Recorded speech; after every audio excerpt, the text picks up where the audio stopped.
As we've learned, sources play an essential role in journalism. A story is only as credible as the sources quoted in it. How do we evaluate sources? Determining the reliability of sources requires critical thinking and the ability to weigh sources' positive and negative characteristics. Consider, for example, a video news report on the negative health effects of constantly using devices like laptops, tablets, and cell phones. One of the sources interviewed in the story is a dermatologist who discusses a cosmetic condition she called tech neck, the loosening and wrinkling of neck skin caused by frequently looking down at our devices. To begin, here are common sense questions we would ask about any source. Who is this source? How would this source know about this subject? Is anyone else telling the same story? Is this person providing evidence or just making assertions? Does this source have something to gain or lose? In our example, the source is a dermatologist. She has knowledge of the subject from her training as a physician. We hear from a few of her patients, so there are others telling the same story, and photographs of these patients provide evidence that tech neck may be a problem for some of them. So far, this dermatologist seems like a pretty solid source. However, the last question, does this source have something to gain or lose, cannot be ignored. We know that this dermatologist treats patients with tech neck. Yes, the source has something to gain, money and attention. Should we then disregard all of the dermatologist's positive attributes? If not, how do we go about balancing this source's self-interest against her expertise? Evaluating sources can be complicated. So we've identified these 5 criteria to help news consumers determine a source's credibility. Independent sources are better than self-interested sources. This does not mean that we should not trust self-interested sources, because often they know more about the topic than independent sources. Say, for example, that the CEO of a company has a lot of insider knowledge, more knowledge than an independent outsider, like a financial analyst.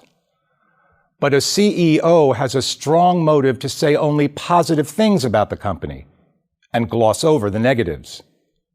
A smart news consumer should not ignore what the CEO says, but should view the information skeptically.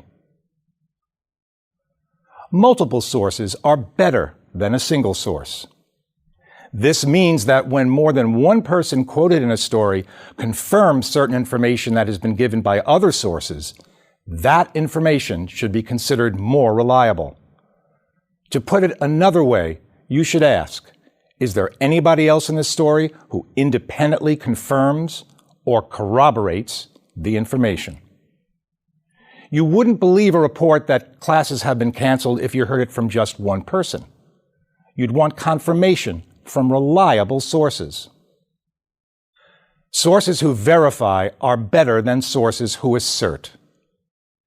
Is the person quoted verifying information by providing evidence, or is she simply voicing a personal conviction or an opinion? A nuclear scientist who says that her data clearly proves there is no immediate health risk after a nuclear accident is more reliable than another expert who says he fears that there could be a risk, but hasn't studied the subject. Authoritative, informed sources are better than uninformed sources. This may seem obvious, but when you pay attention to the people quoted in news stories, you discover that some sources quoted by journalists are not as informed about the subject matter as first appears. A common example, those person-in-the-street interviews often seen in TV news reports in practically every country on the planet. Something happens and passers-by are asked how they feel about it, even though they don't have any direct knowledge or something new to add.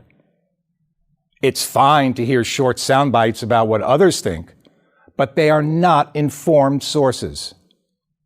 If you want to sort out the facts, ignore them. Named sources are better than unnamed sources.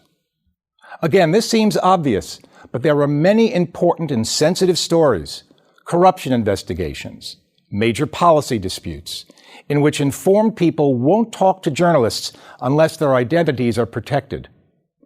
In the end, you must use your judgment when you come across anonymous sources. Approach unnamed sources with greater skepticism than named sources, and look for the 3 hallmarks that help you evaluate the credibility of an anonymous source: transparency, characterization, and corroboration in the story. We'll discuss these in the next video. But first, please note 2 things about the source criteria above. First, the highlighted letters spell out "I'm vain," a handy device to help you remember them. Second, also note that we are careful to say that one kind of source is better than another source. As with the examples above, sources often combine positive and negative attributes. It's rare to find a perfect source. Critical thinking is key when we're judging a source's reliability based on "I'm vain." One way to do this is to assign values to each criteria for each source. We've created a template for this, so let's practice by evaluating the dermatologist. First, she is self-interested. She gains financially from the attention that TechNet receives. She is one of multiple sources to discuss TechNet in this report, though she is the only doctor to do so. The others are patients. She verifies with before and after pictures of patients with the condition. By virtue of her education, training, and experience, the dermatologist is an authoritative and informed source. And she is named in the story. She hits on 4 out of the 5 criteria, so she seems to be a pretty reliable source that is equipped to discuss TechNet. Because of her self-interest, however, we may worry that she would exaggerate the problem, but it seems to be a real problem for some. We would characterize her then as somewhat reliable. When it's time to evaluate sources like this dermatologist, employ "I'm vain" to examine and articulate a source's reliability.